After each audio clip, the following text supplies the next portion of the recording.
Thank you for standing by, and welcome to the Merit Medical Systems third quarter 2025 earnings conference call.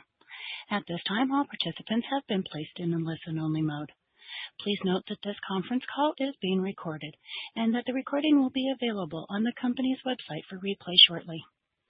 I would now like to turn the call over to Martha Arison, Merit Medical Systems President and Chief Executive Officer. Please go ahead. Thank you, Operator, and welcome everyone. I am joined on the call today by Raul Parra, our Chief Financial Officer and Treasurer, and Brian Lloyd, our Chief Legal Officer and Corporate Secretary. Brian, can you please take us through the Safe Harbor statements? Thank you, Martha. This presentation contains forward-looking statements that receive Safe Harbor protection under the federal securities laws. Although we believe these forward-looking statements are based upon reasonable assumptions, they are subject to risks and uncertainties.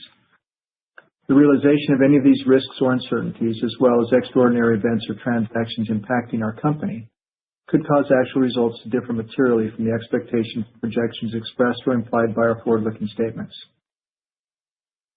In addition, any forward-looking statements represent our views only as of today, October 30th, 2025, and should not be relied upon as representing our views as of any other date. We specifically disclaim any obligation to update such statements except as required by applicable law. Please refer to the sections entitled Cautionary Statement regarding forward-looking statements in today's press release and presentation for important information regarding such statements. For discussion of factors that could cause actual results to differ from these forward-looking statements, please also refer to our most recent filings with the SEC, which are available on our website. Our financial statements are prepared in accordance with accounting principles which are generally accepted in the United States. However, we believe certain non-GAAP financial measures provide investors with useful information regarding the underlying business trends and performance of our ongoing operations and can be useful for period-over-period comparisons of such operation. This presentation also contains certain non-GAAP financial measures. A reconciliation of non-GAAP financial measures to the most directly comparable U.S. GAAP measures is included in today's press release and presentation furnished to the SEC under Form 8-K. Please refer to the sections of our press release and presentation entitled Non-GAAP Financial Measures for important information regarding our non-GAAP financial measures discussed on this call. Readers should consider non-GAAP financial measures in addition to, not as a substitute for, financial reporting measures prepared in accordance with GAAP. Please note that these calculations may not be comparable with similarly titled measures of other companies.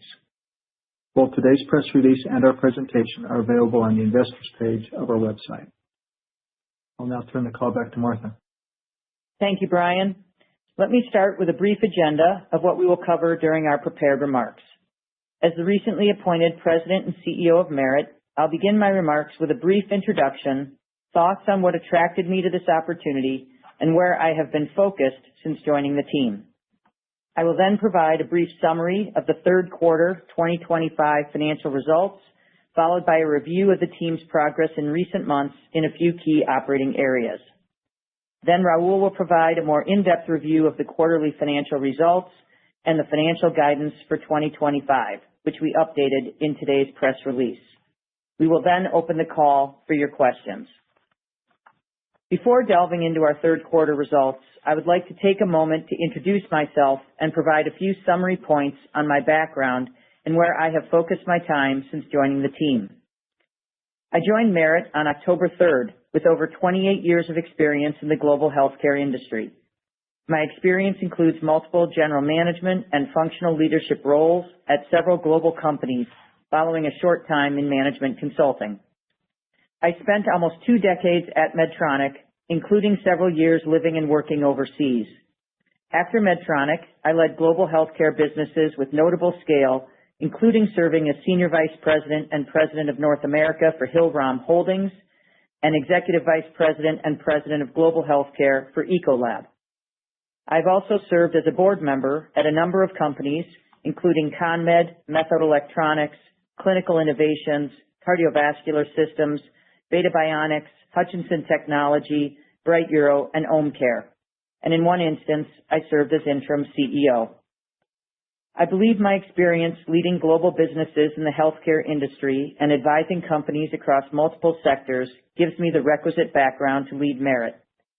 I have admired the consistent track record of strong top-line growth and profitability improvements that the employees and executive team here have achieved, particularly over the last 5 years. As I learned more about the company, and in particular the company's values, which we call the Merit Way, these values resonated with me entirely. I've been heartened by the fact that these are not just words, rather the organization truly lives these guiding principles. We focus on the health of our employees so they can better serve our customers, and in turn, our healthcare professionals are better positioned to care for their patients. We focus on excellence. We focus on agility or being responsive to customer needs.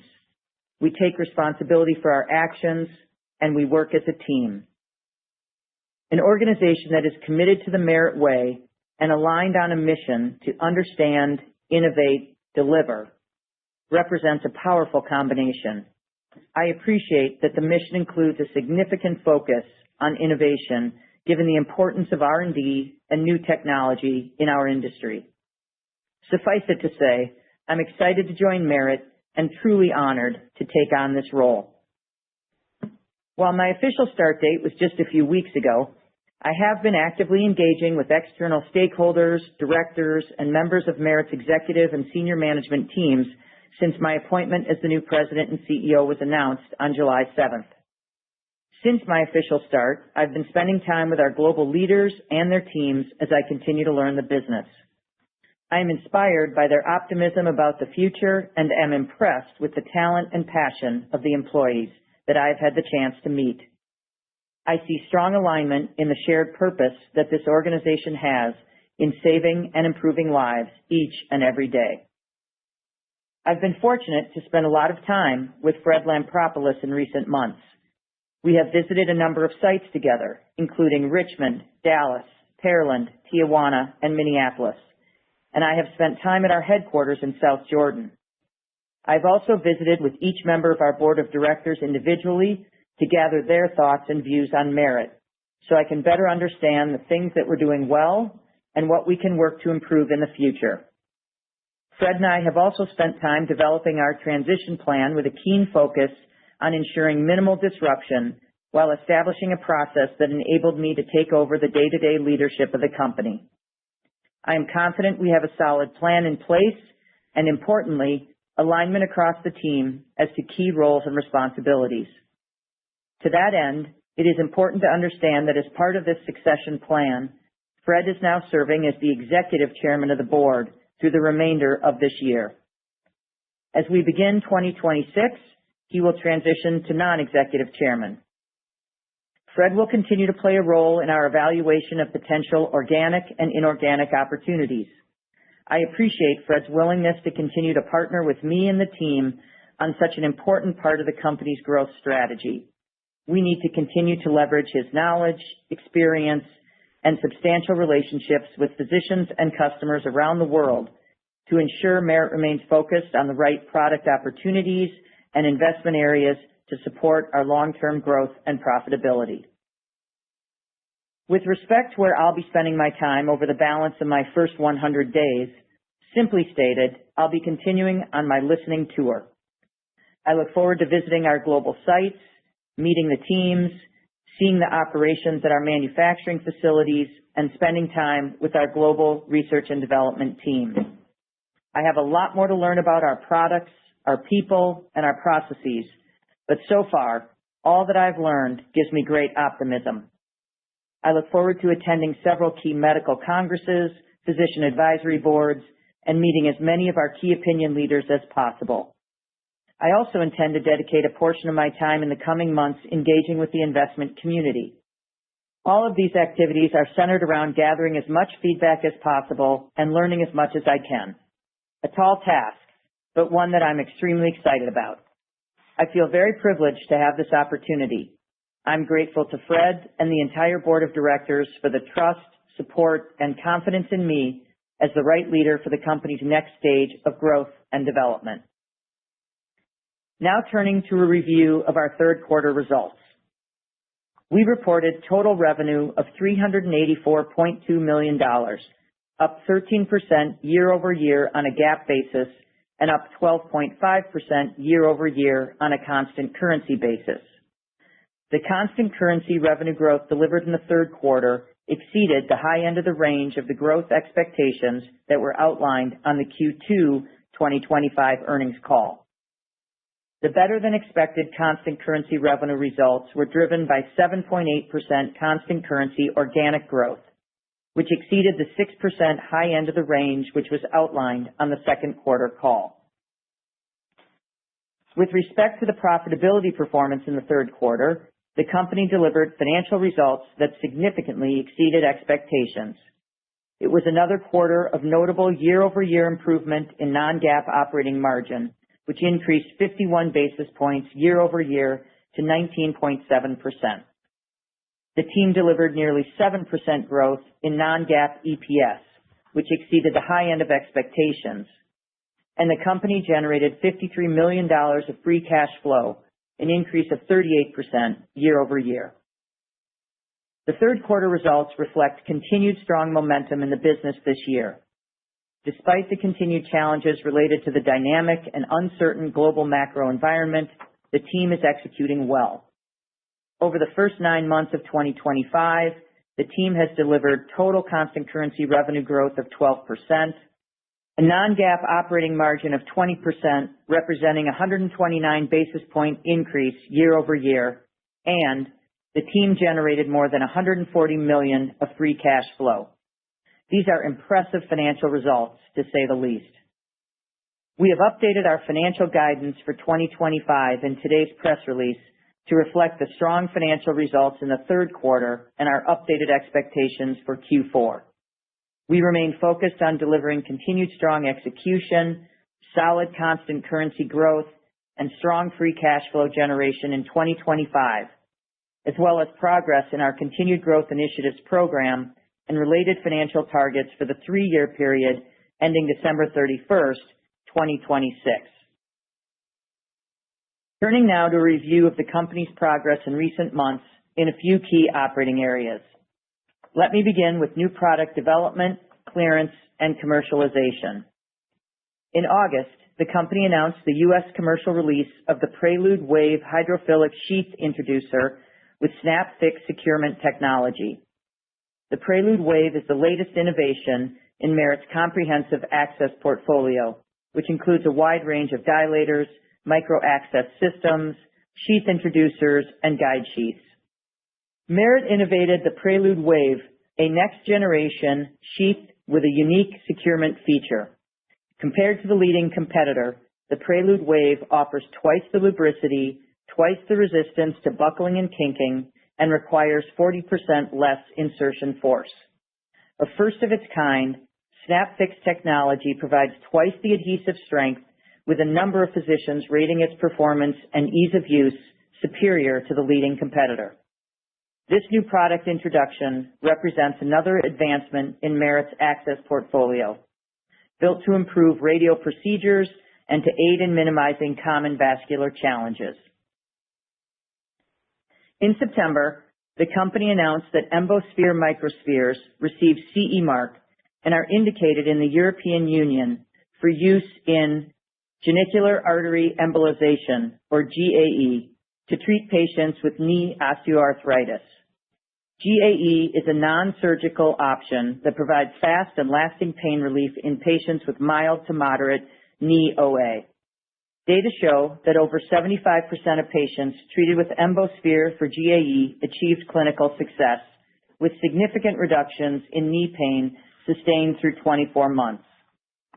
In addition to durable pain relief over time, Embosphere was associated with a decrease in pain medication use and improvements in quality of life measures.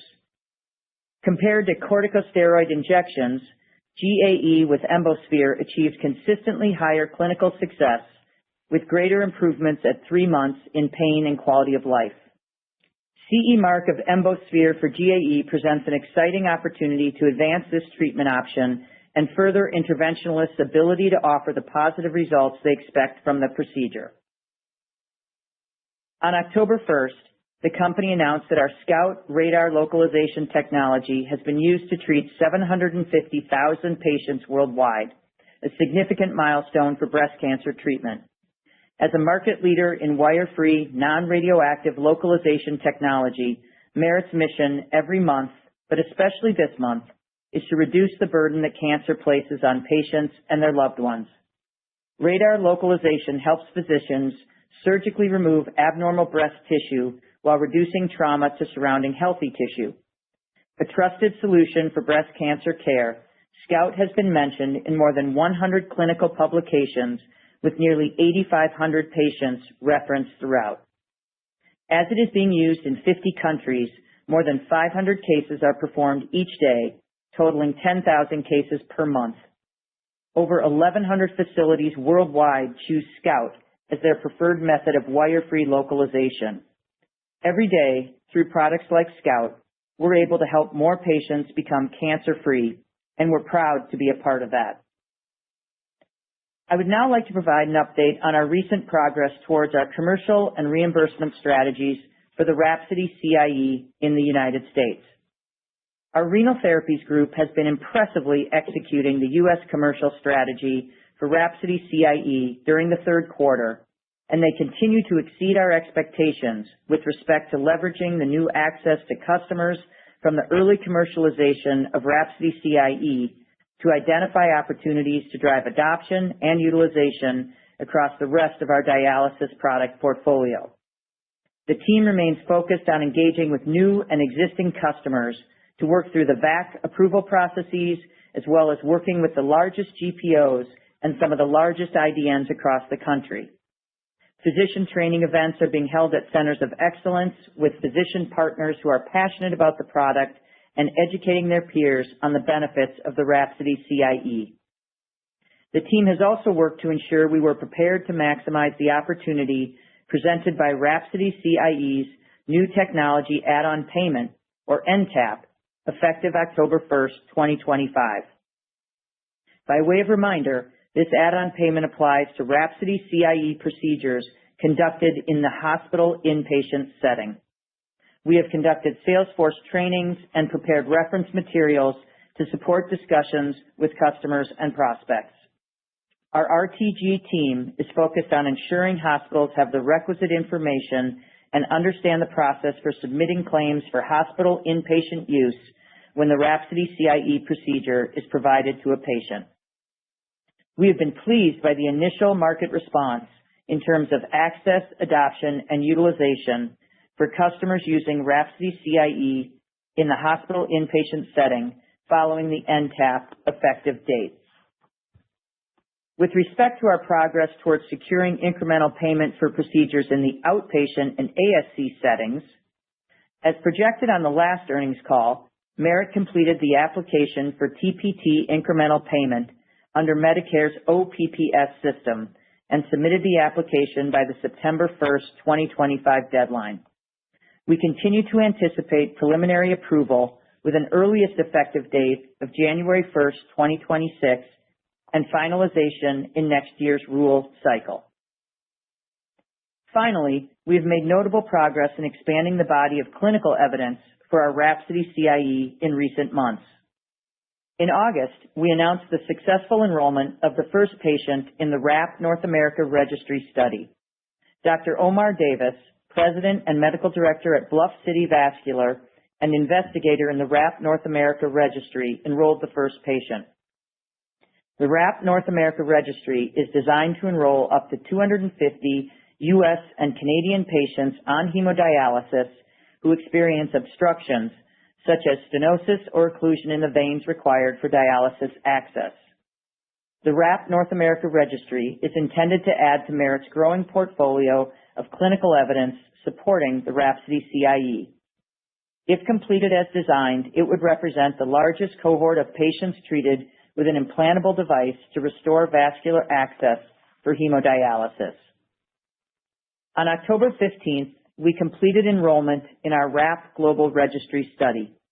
This study was designed to enroll up to 500 patients outside of North America to evaluate real-world outcomes associated with the use of the Rhapsody CIE. The primary endpoint of the study is 6-month patency, and we anticipate having data available in mid-2026. We look forward to one of the lead investigators in the study sharing the results at a medical meeting next year. 2 other notable items I wanted to preview in the area of Rhapsody CIE clinical evidence and awareness. Tomorrow, October 31st, Merit will be hosting an industry-sponsored breakfast symposium at the Controversies in Dialysis Access, or CIDA, annual meeting in Boston. CIDA is a high-priority conference for our unique dialysis access portfolio. The meeting is solely focused on dialysis access across all specialties. We are expecting 75 to 100 attendees and are very excited about the faculty selected to lead the session. We are also excited to participate in this year's Vascular Interventional Advances, or VIVA, meeting in Las Vegas, November 2nd through 5th. VIVA is the premier multidisciplinary educational event for specialists treating patients with vascular disease. We plan to release 24-month data for both AVG and AVF from our WAVE study at the VIVA meetings. We completed the last patient visits in the third quarter, and we look forward to having this long-term data presented at VIVA next week. Before I turn the call over to Raul, I want to discuss a strategic announcement we made subsequent to quarter end. On October 15th, 2025, we announced that we had entered into an agreement to acquire the C2 cryoballoon and related technology from Pentax of America, a subsidiary of Pentax Medical, Inc., for a total purchase consideration of $22 million, $19 million of which would be paid in cash at closing. The C2 cryoballoon delivers controlled freezing treatments to drive targeted ablation and precise destruction of unwanted soft tissue.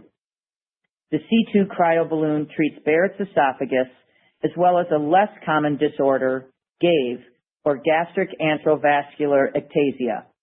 The device freezes and eliminates abnormal cells while still maintaining the integrity of surrounding tissue structures.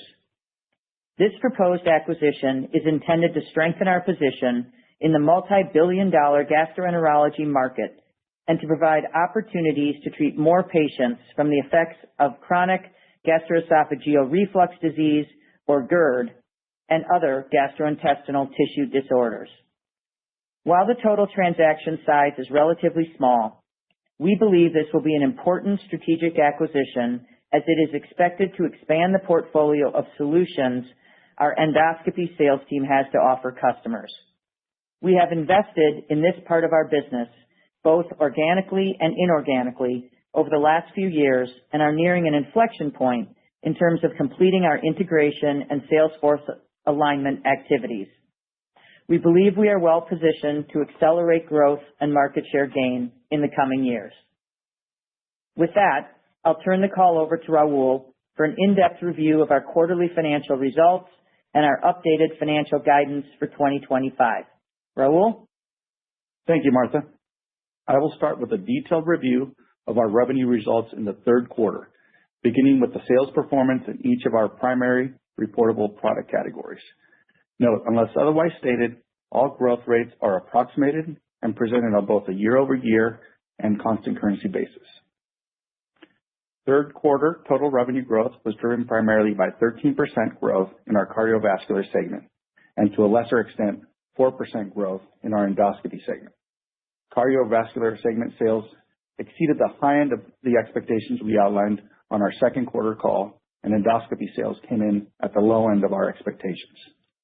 Our total revenue results included approximately $16 million of revenue from our acquisition of products from Cook Medical and BioLife of approximately $10.7 million and $5.3 million, respectively.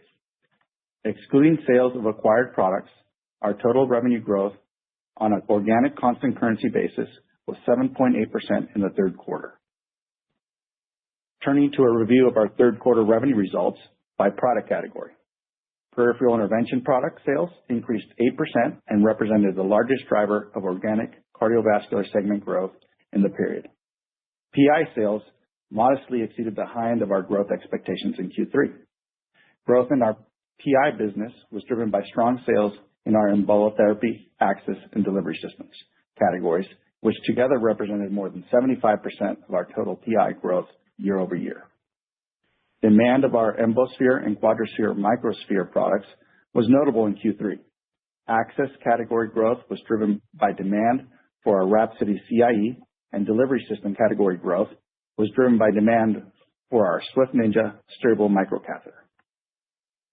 Cardiac intervention product sales increased 29% and 10.9%, excluding the contribution from the sales of acquired products, representing the second largest driver of cardiovascular segment organic growth in the period. This performance was well above the high-end organic growth expectations we assumed for Q3. Organic growth in our CI business was driven by strong sales in our EP, CRM, and intervention categories, which together represented more than two-thirds of our total CI growth year over year. Demand for our Prelude Snap, HeartSpan steerable sheaths, and our Ventrax delivery system were the largest contributors to EP CRM organic growth in Q3. Demand for our mean arterial pressure products, our PhD hemostasis valves, and our basic inflation devices were the largest contributors to organic growth in the intervention category in Q3.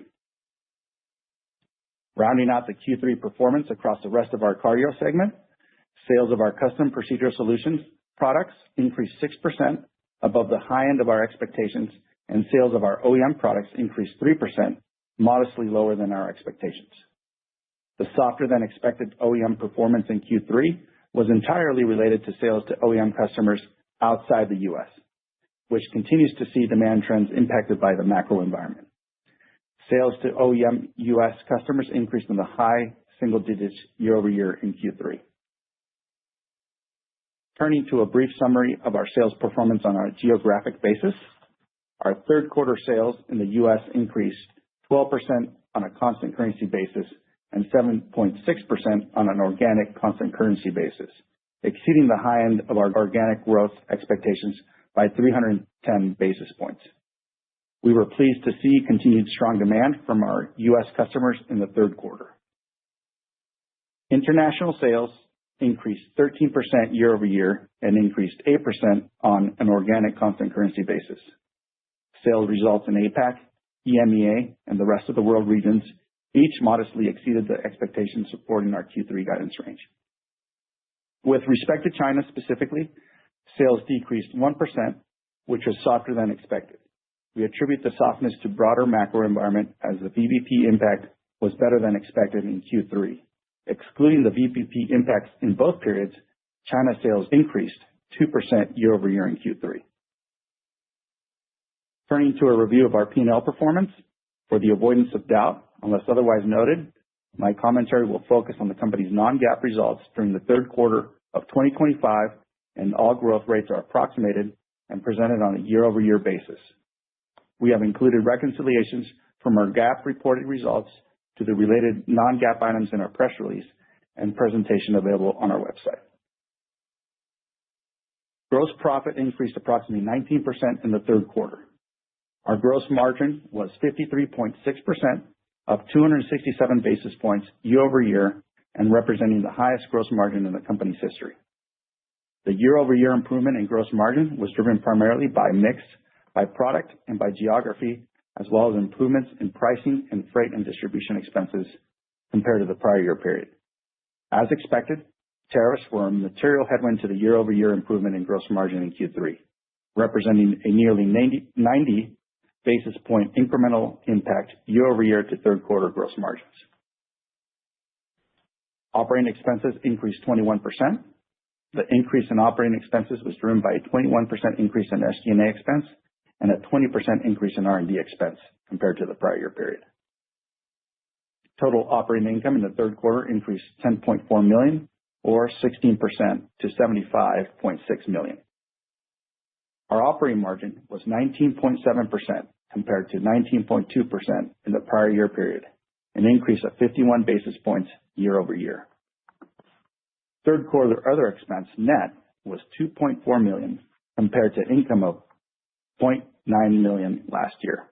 The change in other expense net was driven by lower interest income associated with lower cash balances, offset partially by lower interest expense compared to the prior year period.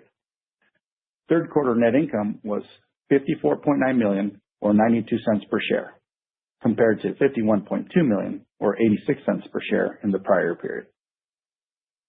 Third quarter net income and EPS exceeded the high end of our guidance range by $3.2 million and 7 cents, respectively.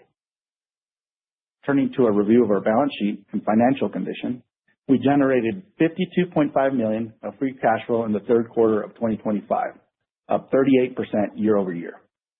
As of September 30th, 2025, Merit had cash and cash equivalents of $392.5 million, total debt obligations of $747.5 million, and outstanding letter of credit guarantees of $3 million, with additional available borrowing capacity of approximately $697 million, compared to cash and cash equivalents of $376.7 million, total debt obligations of $747.5 million, and outstanding letter of credit guarantees of $2.9 million, with additional available borrowing capacity of approximately $697 million as of December 31st, 2024. Our net leverage ratio as of September 30th was 1.7 times on an adjusted basis.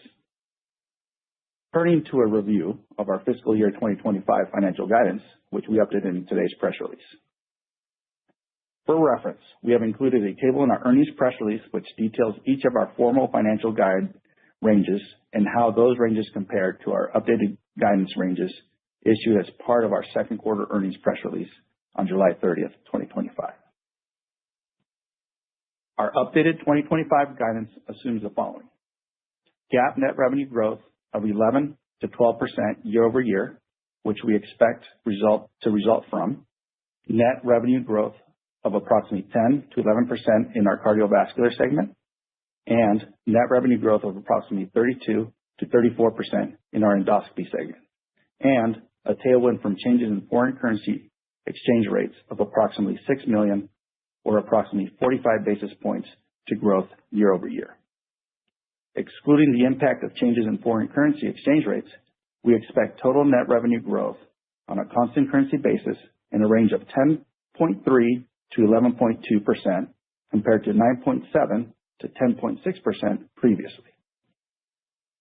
Among other factors to consider when evaluating our projected constant currency revenue growth range for 2025 are the following items.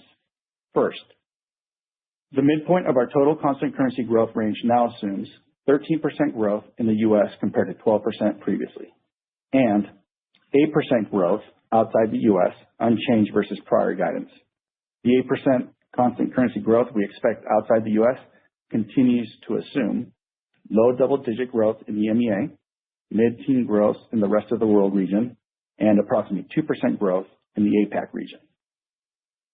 Second, our total net revenue guidance for fiscal year 2025 also assumes inorganic revenue contributions from the business assets acquired from Endogastric Solutions on July 1st, 2024, Cook Medical on November 1st, 2024, BioLife on May 20th, 2025, and proposed to be acquired from Pentax on November 1st, 2025. Together, we expect inorganic revenue in the range of $59.9 to $60.5 million in 2025. Excluding this inorganic revenue, our updated 2025 guidance reflects total net revenue growth on a constant currency organic basis in the range of approximately 5.9 to 6.8% year over year, compared to 5.6 to 6.4% previously. Third, for the full year 2025 period, we continue to forecast U.S. revenue from the sales of Rhapsody CIE in the range of $2 million to $4 million. By way of reminder, this range is driven by the initial ramp in Rhapsody CIE sales for procedures in the hospital setting following the NTAP add-on reimbursement, which went into effect on October 1st, 2025. With respect to profitability guidance for 2025, we now expect non-GAAP diluted earnings per share in the range of $3.66 to $3.79, compared to our prior guidance range of $3.52 to $3.72. The change in our non-GAAP EPS expectations for the 2025 year reflects the flow-through of the better-than-expected financial performance in the third quarter at both the low and high ends of the non-GAAP EPS range, specifically 16 cents and 7 cents respectively. The low and high ends of the updated non-GAAP EPS range also reflect the impact of a higher non-GAAP tax rate assumption and the previously announced expected dilution from the proposed acquisition of the C2 cryo balloon, offset partially by lower expected dilution from our convertible debt. The high end of the non-GAAP EPS range also includes our updated projected impact of tariffs, trade policies, and related actions recently implemented by the U.S. and other countries. Specifically, the high end of our updated guidance range now assumes tariff-related manufacturing costs in our cost of goods line of approximately $7.6 million compared to $7 million previously. This updated assumption is driven by a higher tariff impact realized in Q3, while our assumption for tariff impact in Q4 remains unchanged versus our prior guidance assumption. Importantly, the $7.6 million figure is based on available information as of October 30th, 2025, and does not include any impact from new and/or additional tariffs or retaliatory actions or changes to currently announced tariffs, which could change the anticipated impact to our non-GAAP EPS in 2025. The ultimate impact from new and/or additional tariffs or retaliatory actions or changes to currently announced tariffs on our business will depend on the timing, amount, scope, and nature of such tariffs, among other factors, most of which are currently unknown. The tariff situation and potential retaliatory measures by other countries remains highly uncertain and dynamic. As such, the low end of our guidance range continues to reflect additional tariff-related impact in 2025. Specifically, the low end of our EPS range now reflects a tariff-related impact on our 2025 cost of goods of $16 million compared to $26.3 million previously. This updated assumption for the low end of our guidance range reflects the actual tariff impact realized in Q2 and Q3 compared to the assumptions originally outlined on our Q1 earnings call in April. Our Q4 tariff expectation remains unchanged. Returning to a discussion of our updated 2025 financial guidance assumptions for modeling purposes. Our fiscal year 2025 financial guidance now assumes non-GAAP operating margins in the range of approximately 19.7 to 20.25% compared to 19 to 20% previously. Note, the change in our 2025 non-GAAP operating margin expectations is primarily attributed to the flow-through of stronger than expected financial performance in the third quarter of 2025. Non-GAAP interest and other expense net of approximately $8.3 million compared to $8 million previously. Non-GAAP tax rate of approximately 23% compared to 22.5% previously. And diluted shares outstanding of approximately 60.5 million. Note, our weighted average share count now assumes incremental dilution of approximately 0.6 million shares related to our convertible debt facility compared to 0.9 million shares previously. We now estimate incremental share dilution related to our convertible debt facility represents an impact of approximately 4 cents to our non-GAAP EPS in 2025 compared to 5 cents previously. Finally, we now expect to generate free cash flow of at least $175 million in 2025, inclusive of the expectation that we will invest approximately $90 to $100 million in capital expenditures this year. We would also like to provide additional transparency related to our growth and profitability expectations for the fourth quarter of 2025. Specifically, we expect our total revenue to increase in the range of approximately 7 to 10.6% on a GAAP basis and up approximately 5.5 to 9.1% on a constant currency basis. The midpoint of our fourth quarter constant currency sales growth expectation assumes approximately 9% growth in the U.S. and 4% growth in international markets. Note, our fourth quarter constant currency sales growth expectations include inorganic revenue in the range of $8.5 million to $9.1 million. Excluding inorganic contributions, our fourth quarter total revenue is expected to increase in the range of approximately 3 to 7% on an organic constant currency basis. With respect to our profitability expectations for the fourth quarter of 2025, we expect non-GAAP operating margins in the range of approximately 18.8% to 20.8% compared to 19.6% last year, and non-GAAP EPS in the range of 87 cents to $1.01 compared to 93 cents last year. That wraps up our prepared remarks. Operator, we would now like to open up the line for questions. Thank you. If you would like to ask a question, please signal by pressing star 11 on your telephone keypad. If you are using a speakerphone, please make sure your mute function is turned off to allow your signal to reach our equipment. If you would like to remove yourself from the queue, please press star 11 again. We ask that you do limit yourself to one question and one follow-up. If you would like to add additional questions, we invite you to add yourself to the queue again by pressing star 11. One moment for our first question.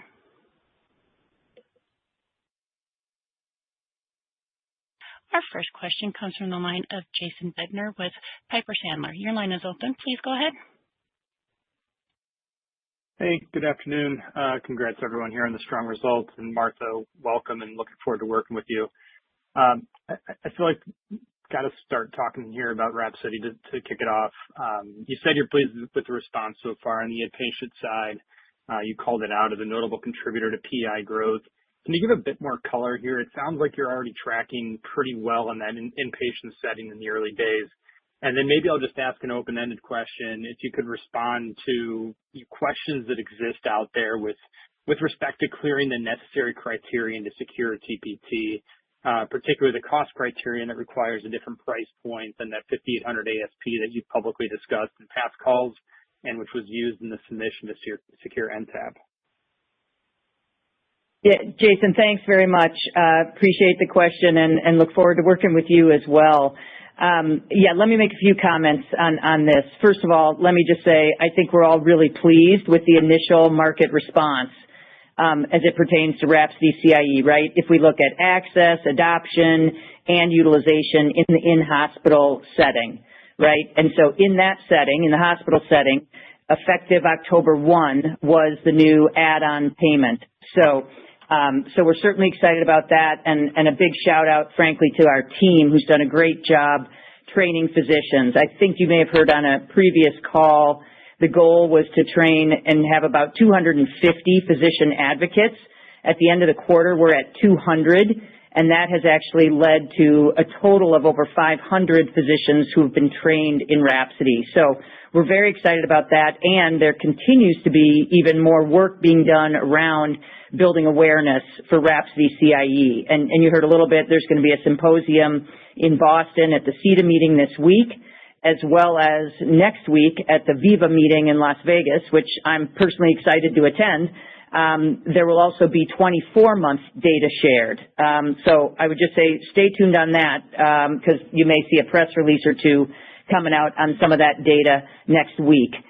So I think it's also fair to say that I'm well aware there's been a considerable amount of discussion, if you will, out in the community about whether or not now I'm shifting gears, okay, from that. We were just talking about the hospital setting, just so I'm really clear, right? We were talking about the hospital setting and the NTAP add-on payment that went into effect October 1st. So now I'm going to switch gears to your second question, which I believe was about TPT, which pertains to the non-hospital outpatient and ASC settings, right?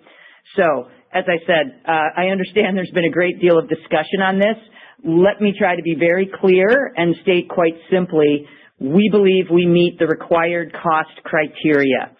So our application for TPT included Rhapsody's list price of $8,000. Okay. All right. That's helpful, and I'll maybe let others follow up on that. But I wanted to switch over to get a lot of impressive pieces in the quarter here. Hard to pick what was most impressive, but I'll settle on gross margin to ask here. I think you beat the street by almost 300 basis points. You referenced it's a record for the company. Maybe, Raul, if you could unpack a bit more the source of that upside, whether there's durability there, and then bigger picture, and sorry I'm packing a couple in here, but we're officially in mid-50s gross margins. I'm doing some generous rounding, but you're drifting into the margin range where some peers currently operate. Do you still see gross margin headroom beyond the mid-50s? Or when we think about the margin opportunity for Merit going forward, it's going to require more SG&A leverage? Yeah, great question, Jason. And thank you for highlighting the gross margin, right, and asking the question. I mean, I think we're really proud of that. As you know, since Foundations for Growth, and now, CGI, we've really focused on expanding that gross margin, and our approach of kind of throwing the kitchen sink at it has really worked. And so when we look at, the compounding efforts from our sales force and our operations team to get to where we're at, we're really proud of those guys for all the hard work that they're doing. It's a tough job, but they've been able to really move the needle there. And so, kudos to them. As far as, the gross margin for Q3, it was really driven kind of, again, by the kitchen sink approach, right? So our sales force did a really good job on focusing on mix, not only by product, but also by geography. And also the focus on improvements in pricing, has really helped us out. Our operations group has been doing everything they can to hold the line on what's a really tough environment. Freight and distribution expense compared to the prior year also helped us out. I also kind of want to highlight that they overcame kind of a 90 basis point incremental impact, year over year on the gross margin, which, could have been better, right? Had it not been for those tariffs.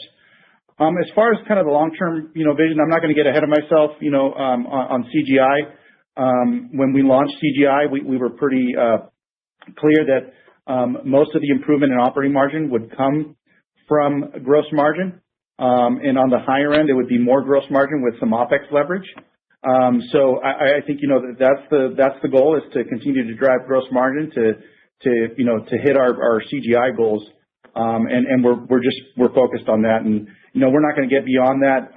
You've heard me say this before. We don't want to drop the football on the 1 yard line. So we're laser focused on making sure that we stay within the CGI goals and focused on those. All right. Got it. Thanks so much. Congrats again. Thank you. Thanks. Thank you. And one moment for our next question. Our next question comes from the line of Robbie Marcus with JPM. Your line is open. Please go ahead. Hi, this is Lily on for Robbie. Thanks so much for taking the question. And Martha, congrats on the new role. I know it's still early, but I'm going to try my hand at a question on 2026. There's clearly a lot of momentum in the business, new product rollouts, a lot of nice tuck-ins recently. So could you share some high-level thoughts on how you're thinking about next year? And if not quantitative, then any qualitative color on headwinds and tailwinds we should be keeping in mind would be helpful. Yeah, Lily, thanks for the question. And I think you're right. We're not going to really go into 2026 at this point, right? I mean, suffice to say, as you know, we've got CGI goals that are in place that go through the end of 2026. So my message here in month number 1 has been really clear to the team that we want to just stay really focused on that. We want to stay focused on closing out, a strong 2025. We've got CGI goals for 2026. And then, frankly, as I'm just kind of getting in the seat here, I will then spend a lot of time with our newly structured executive leadership team and a newly structured global operating committee, to really do the work to start to think about our strategic goals beyond CGI. So that's really where our focus is at this time. Got it. And then just as a follow-up, you've done a number of small tuck-ins over the last few quarters. So could you share your updated thoughts on M&A and capital allocation? Is this the cadence of deals that we should be expecting moving forward? And are there any areas that stand out to you as particularly interesting that you'll be focusing on? Yeah, look, I mean, here's what I would say, right? I mean, Merit has really focused historically on both organic and inorganic growth, right? They really have used both very effectively, I think, to grow the business. So, again, really early for me to say a whole lot on this topic, other than, I think we'll continue to look at the opportunities that come our way. We'll continue to think more about each kind of platform that we're in and where the strategic opportunities might be, again, to focus our R&D efforts, again, both internally and externally. So I don't see a major shift in terms of capital allocation strategy. I think this has been a company that's invested in R&D to grow the business. And again, I anticipate continuing to do that. Yeah, one thing I'll add is obviously free cash flow continues to be very strong, which helps us as part of these acquisitions and investments internally, like the distribution center and our R&D projects, as Martha was talking about. So, we've generated almost $142 million in free cash flow this year, with 57 million coming in Q3. So, we're definitely driving free cash flow. That'll help with the investments, capital allocation that we want to do, and we just got to stay focused on it. And we've got a minimum of $400 million of free cash flow to hit for CGI. We're well on our way, to do that, and excited about how strong our free cash flow continues to be. Right. Thanks so much. Thank you. And one moment for our next question. Our next question comes from the line of Jason Bedford with Raymond James & Associates. Your line is open. Please go ahead. Thanks, and good afternoon. Welcome, Martha, and congrats to both of you on the progress here. Maybe a product line question. Cardiac intervention has seen a real acceleration here the last couple quarters. I think you called out EP and CRM as a driver. Are you just riding what is a faster growing end market, or is there a unique kind of share capture dynamic going on? Well, there's a couple things going on. I think one of the things that's really helped is the focused sales groups. Having a more focused approach to our bags has really driven a lot of growth. You look at the Cook acquisition. Part of the reason we did that was to allow more focus on our EP and CRM products, and we're clearly seeing those guys, do a really good job of driving growth. So when you look at, the performance in Q3, our cardiac therapies group, is just doing really good from an integration standpoint, not only selling the Cook products that we acquired, but also the products that Merit had, which is what we were hoping for. And then you look at our vascular therapies group, now that they don't have those products in their bag, they're allowed to focus more on the PI side of things, specifically kind of the biopsy, drainage, and embolic, portfolio, which are, high, some of those are high margin products that we really want our groups kind of pushing. And then, lastly, you look at our renal therapies group. Again, I know they're kind of tasked with selling Rhapsody CIE, but they're also really focused on the rest of the portfolio that we have for them. And again, I think it's a team effort, and they've all been executing at a really good, high level to deliver the growth rate that we've seen. I mean, to look at our U.S. organic growth at 7.6% in Q3, that's outstanding. Okay, fair enough. Thank you. Maybe just a different type of margin question. SG&A was a bit higher than it's been in the past, or at least higher than our model. Anything notable there in terms of either new reps, is it integration, or just simply a function of, hey, the gross margin is stronger, which allows you to invest a bit more in the business? Yeah, there's definitely some of that going on, Jason, right? I think we've talked about that, but there was a couple kind of, what I'll call kind of one-timers that we were obviously looking at. Obviously with the higher sales than expected, we had higher commissions. So also if you look at the performance of the company, a majority of a big chunk of the increase, I'll say, was the variable bonus accrual, truing that up to kind of the year-to-date performance of where the team is at.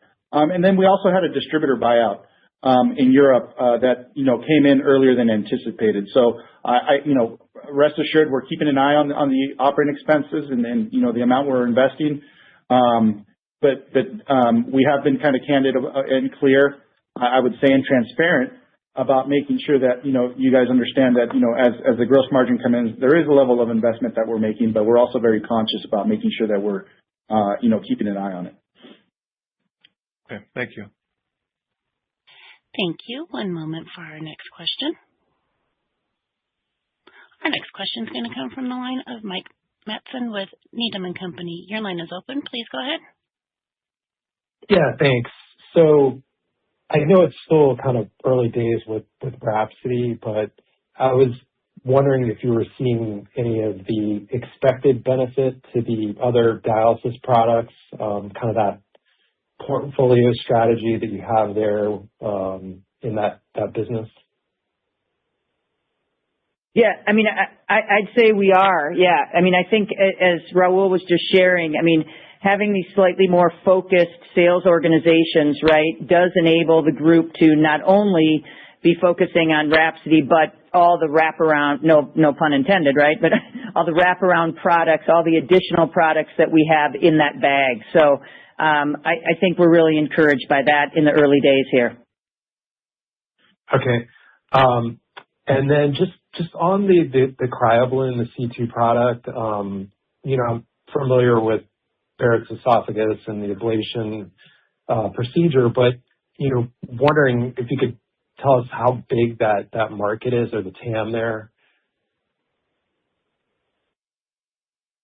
Yeah, I don't have that handy here, but I can get it for you. Okay. Obviously excited what the product can do. Yeah, but just at a higher level, obviously excited that we continue to find products that we can drop in our endoscopy bag. This is the second acquisition, here within the year. We've been looking for things to add to the endoscopy bag, quite frankly, for a long time, and just finding assets that we can drop into that, sales force, is really exciting. I know they're excited about it. This product, was really driven by our sales force. They really wanted this. They're really excited about what it can do for the rest of the portfolio. So we'll get you that TAM, but continue to be excited about the opportunity there. Okay, thanks. Thank you. And one moment for our next question. Our next question will come from the line of John Young with Canaccord. Your line is open. Please go ahead. Martha and Rahul. Martha, I just want to echo everyone else's sentiment and look forward to working with you. And maybe just starting on that too, just what have you identified so far in terms of company excellence versus possible areas of improvement? Yeah, thanks, John, and I look forward to working with you as well. The first thing I have to say is, having spent some time, both leading up to my official start date and since then, I just have to say, the passion that I've seen out of the employees here, everybody I've had the chance to visit with, amongst the various sites and here in Salt Lake City, there's just so much dedication to taking care of our customers who we know are then helping patients. And, we all, when you're in this industry, right, everybody kind of says, oh, this is a great industry, we're helping people. But I have to say, you really feel it here. It's very genuine. I think, the Merit Way, which is the values of this company, it comes through loud and clear. And as I think I said in my prepared remarks, these aren't just words on a page. This is really how people feel. It is. It's health, it's excellence, it's agility, it's responsibility, it's teamwork. So I think, I'm super excited about that. As I said, I'm also excited to really kind of dig in and get going with, as I said, a newly structured executive leadership team, and kind of a newly formed global operations committee, right, which is sort of our top leaders all around the globe. And I do think we do have an opportunity as we continue to grow and scale, globally, right, to really think about how are we ensuring really tight cross-functional collaboration and I would say cross-geographic collaboration. So those are kind of the things I'm looking at so far. And as I said, really excited to kind of dig in and we'll have 2026 while we're staying focused on CGI to really think about kind of what's next beyond 26. Great. Thank you so much. And then just as a follow-up to endoscopy, the softness in Q3 that you called out, I didn't hear any reasoning behind that, Rahul. Was that seasonality or is there another factor going on there? Thanks again. Yeah, there's always a level of seasonality, but honestly, the way we forecasted, for our Endotech division, they're integrating an acquisition. We expected kind of, it always, when you're trying to combine two portfolios, there's always a level of distraction as you're, learning to sell the new products. And so we really anticipated that to happen. And essentially the Q3 sales trend was improved as expected.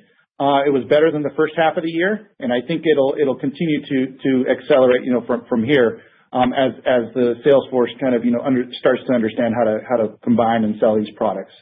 But they're hanging in there. Every month seems to get a little bit better, and that's kind of what our expectation was. Thanks again. Thank you. One moment for our next question. Our next question is going to come from the line of David Rescott with Baird. Your line is open. Please go ahead. Oh, great. Thanks. And congrats on the good quarter here. A few questions from us, and I'll ask them both up front. First, on China, I heard the call out around softer growth than expected, only down 1%, though, so not too terrible. But I'm just curious on what some of the dynamics are in that market that have played out so far in the second half of the year relative to what your expectations were heading into the second half. How you're feeling about the dynamics in that market over the next 12 to 18 months. That's the first question. And then second one on Rhapsody, I know we'll probably find out around the TPT update in the coming days or weeks. So just curious if you could walk us through what the next day steps are, meaning that once you find out what the update is on reimbursement, where you go from there as you start to progress through or into, I guess, 2026. Thank you.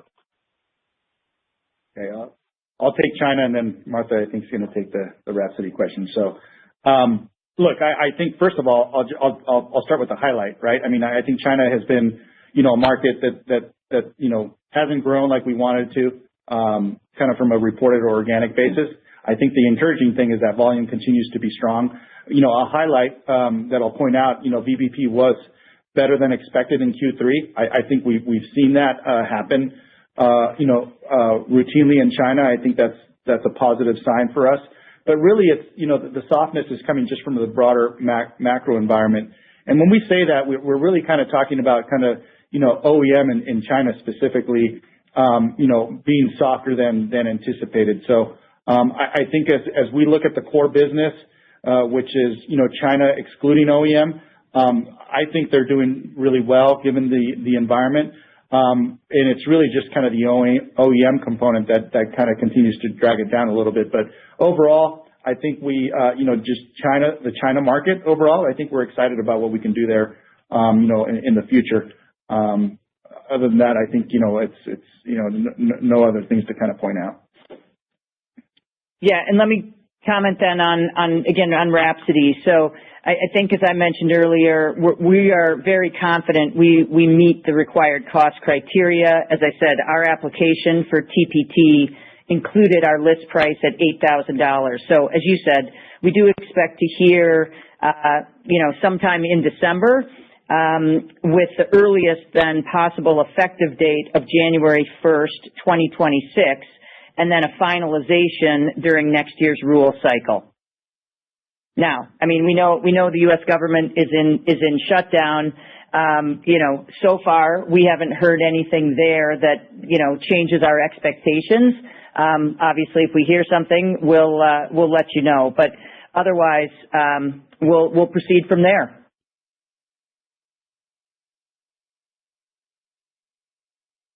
Thank you. And one moment for our next question. Our next question will come from the line of Michael Petusky with Barrington Research. Your line is open. Please go ahead. Hey, good evening. Hey, so I just wanted to real quickly drill down both on endoscopy in China, which have been sort of called out as maybe areas of relative weakness. Raul, have there been any key customer losses in either business, say, over the last 6 to 12 months? Like I said, endoscopy, it's really just driven of the integration of the sales forces, Mike. So again, I wouldn't, I've got nothing else to say, other than the performance of endoscopy kind of continues to improve as they learn how to sell, these products. So I think on a go-forward basis, we're excited about what they can do. And like I highlighted earlier, they're really excited about C2. And what it can do for not only our newly acquired products, but also kind of our legacy portfolio. So I think that'll be something that can hopefully generate, additional growth, to the core business, and obviously deliver some additional growth on the non-core stuff. As far as, China, I mean, it really, there isn't anything that, any red flag that I would call out. I think when you kind of strip out the OEM piece, which, as you guys all know, I've been pretty adamant about OEM, just being a business that's very variable, right? I know when we were growing at 20%, 15%, I kind of, told everybody, hey, don't get excited, right? I think, a high single digit, business is kind of what we expect from OEM. You will have some quarter to quarter variability, some year to year variability. That's just the nature of OEM. So, we don't have any concerns. I think when you look at the OEM business, year to date, they've grown at, 9%, which is, right in that high single digit. And when you look at, China business, the kind of the core business itself, again, I'll highlight that, VBP was better than expected. Volume continues to be strong. So yeah, I wouldn't call anything else out. I mean, I think, we're doing just fine. Okay, great. And then a quick one for Martha.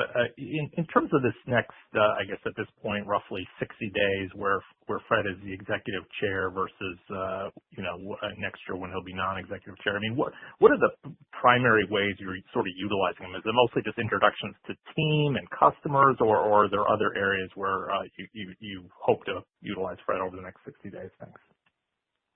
Yeah, thanks for the question. So yeah, Fred and I are, of course, in pretty regular communication, and I think one of the primary areas, as you all know, because you know him well, Fred is very, very knowledgeable in what technologies are around, right? And so he's really helpful as we think about, again, whether it's organic or inorganic technology opportunities. So that's really one of the primary areas where we are leveraging his expertise and experience.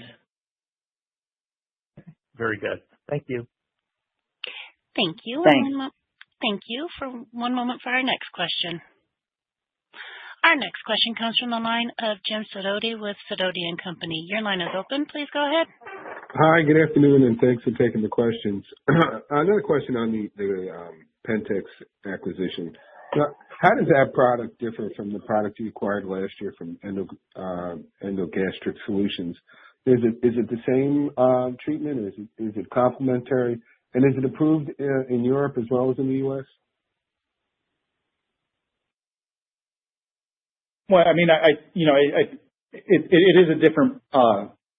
It's in the same call point, Jim, which is why the sales force is excited about it. I think it allows the sales force to highlight the C2 balloon while also talking about EGS, right? And so as they think about the full portfolio of products, now it allows them to be, talking about multiple devices within the same call point that they're in. And so it really is a different product, but it's within the same call points. So yeah, Jim, it really is different, right? In terms of it's cryo, right? So it's using very, very cold. If you will, think of it, it's almost making ice, right? So you're delivering a frozen treatment, if you will, to drive a targeted ablation. So it is different. It destructs unwanted soft tissue. So I think the other thing that's exciting that could be some possibilities for us in the future is to see whether or not there are other applications of soft tissue beyond the current one that it's got approval for, right? Which is in the gastroenterology space. And in terms of approvals, is it just a U.S. product, or do you expect it to be sold overseas as well? It's sold overseas too. Well, not materially, but it is. Okay, is that something that you think you could expand, or do you think you'll focus on the U.S. market? Jim, I think our approach is that we think we can take products, just given our global footprint, our sales force, that obviously that's an opportunity that we think we can exploit. Obviously, it takes time now with MDR and all the regulatory kind of hurdles. We'll make the assessment as to what markets make sense, but we're always looking to take things internationally when we can.